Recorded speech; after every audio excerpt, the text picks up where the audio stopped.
ঘূর্ণিঝড় রিমালের মূল অংশ উপকূল এলাকা অতিক্রম করলেও এখনো এর রেশ কাটেনি।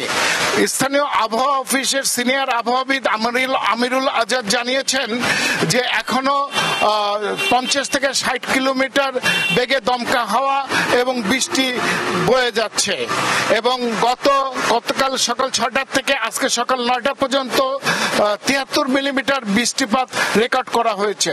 আর দমকা হাওয়া থাকায় এখনো মোংলা এবং পায়রা বন্দরে 10 নম্বর সিগন্যাল বিদ্যমান রয়েছে। আমরা দাকব, কয়রা, পাইকগাছা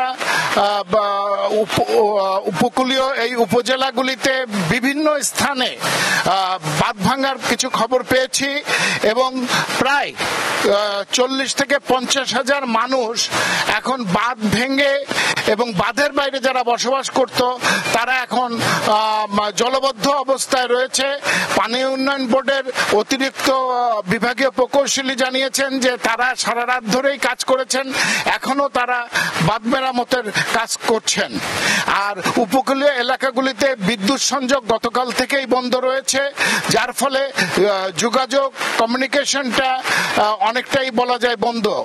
এবং জেলা প্রশাসনের কন্ট্রোল রুম জানিয়েছে সাইক্লোন শেল্টারে যারা আশ্রয় নিয়েছিল তাদের কিছু পরিবার বাড়িতে ফিরে গেলেও অধিকাংশ পরিবার এখনো সাইক্লোন শেল্টারে অবস্থান করছে এবং তাদের মধ্যে শুকনো খাবার সহ প্রয়োজনীয় সহায়তা প্রদান করা হচ্ছে।